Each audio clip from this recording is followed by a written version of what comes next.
ಇವತ್ತು ಯಾಕೆ ಈ ಸಾರಿಗೆ ಇಲಾಖೆ ದುಸ್ಥಿತಿ ಬಂದಿದೆ? ಟೈರ್ಗಳು ಇಲ್ಲ, ಕೆಲವು ಬಸ್ಗಳಿಗೆ ಟೈರ್ ಇಲ್ಲ, JCBಯಲ್ಲೆಲ್ಲ ಮಕ್ಕಳು ಓದ್ತಾ ಇದ್ದಾರೆ. ಪ್ರವಾಸ ಟೂರ್ ಹೋಗ್ಬೇಕಾದ್ರೆ ಟಿಪ್ಪರ್ಗಳಲ್ಲಿ ಪ್ರವಾಸ, ಮಕ್ಕಳು ಶಾಲಾ ಮಕ್ಕಳು ಪ್ರವಾಸ, ಹಿಂದೆ ಎಲ್ಲ ಶಾಲಾ ಮಕ್ಕಳು ಪ್ರವಾಸ ಬಸ್ಗಳಲ್ಲಿ ಹೋಗ್ತಾಯಿದ್ರು.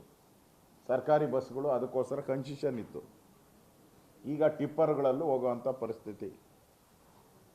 ಯಾಕೆ ಈ ಪರಿಸ್ಥಿತಿಗೆ ರಾಜ್ಯ ಸರ್ಕಾರ ಬಂದಿದೆ? ಹಣ ಇಲ್ಲ ಅಂತಂದರೆ ಒಂದು ಶ್ವೇತಪತ್ರ, ನಾವು ಪಾಪರ್ ಅಂತ, ಸಿದ್ದರಾಮಯ್ಯ ಪಾಪರ್ ಮುಖ್ಯಮಂತ್ರಿ ಅಂತ, ಹಣ ಹೊಡೆಸ್ಬಿಡಿ, ಪಾಪರ್ ಮುಖ್ಯಮಂತ್ರಿ ನಾನು, 17 ಬಡ್ಜೆಟ್ ಮಂಡನೆ ಮಾಡಿದ್ದೀನಿ, ನಾನು ಪಾಪರ್ ಆಗಿದ್ದೀನಿ ಅಂತ ಡಿಕ್ಲೇರನ್ನು ಮಾಡಿ.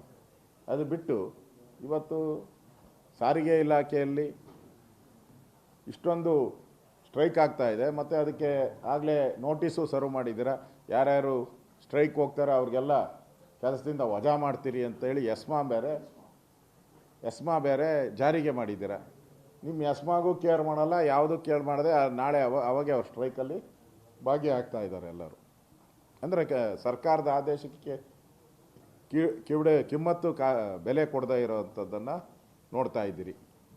ಇನ್ನು ಕಸದ ರಾಶಿ ಬೆಂಗಳೂರಲ್ಲಿ ಅವಾಗೆ ಕಳೆದ 3 ದಿನದಿಂದ ಕಸನೇ ತೆಗಿತಾ ಇಲ್ಲ. ನೀವು ನಮ್ಮ ರಿಂಗ್ ರೋಡ್ಗೆ ಹೋಗ್ಬಿಟ್ರೆ ಪೂರ್ತಿ ರಿಂಗ್ ರೋಡ್ ಪೂರ್ತಿ ಕಸದ ರಾಶಿಯಿಂದ ತುಂಬೋಗ್ಬಿಟ್ಟಿದೆ. ಲಾರಿಗಳಲ್ಲಿ ತುಂಬಿರೋದು ತಗೊಂಡೋಗಿ ಡಂಪ್ ಮಾಡಬೇಕಾಗಿತ್ತು, ಲಾರಿಗಳಲ್ಲಿ ತುಂಬಿರೋದು ಲಾರಿಗಳಲ್ಲೇ ಹಾಗೇ ಇದೆ. ಎಲ್ಲ ಲಾರಿಗಳು ಆಟೋದಲ್ಲಿ ಫುಲ್ ತುಂಬಿಟ್ಟಿದೆ. ಸರ್ಕಾರನೇ ಹೇಳಿದೆ, ಏನೇನಿದೆಯೋ ಎಲ್ಲ ಲಾರಿಗಳು ತುಂಬ್ಕೊಂಬಿಡಿ.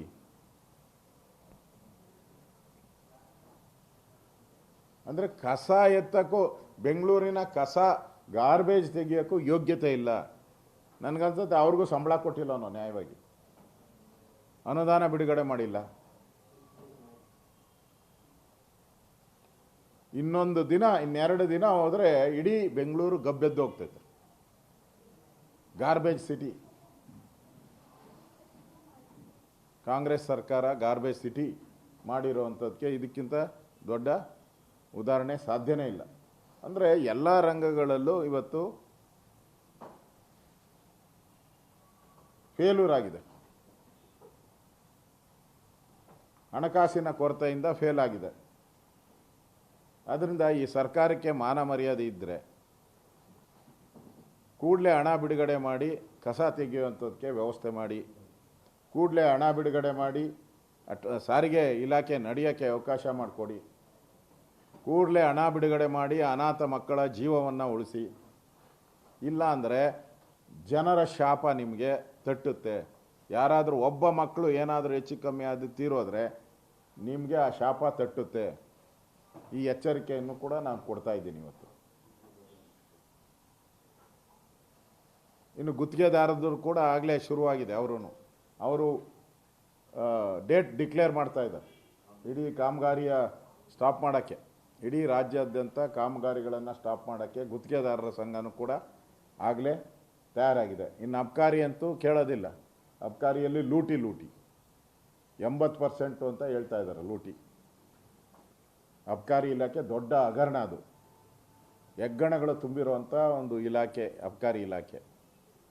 ಅಂದರೆ ಇಡೀ ರಾಜ್ಯದಲ್ಲಿ ಏನು ವಾತಾವರಣ ಇದೆ, ಹಣ ಬಿಡುಗಡೆ ಮಾಡದೆ ಎಲ್ಲ ಕಡೆ ಬಂದ್ ಅಂತ ಆಗುವಂಥ ಪರಿಸ್ಥಿತಿ ನಿರ್ಮಾಣ ಆಗ್ತೈತೆ.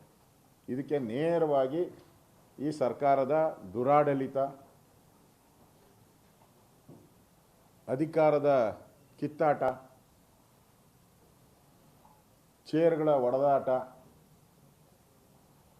ಇದರ ಮಧ್ಯೆ ಇವತ್ತು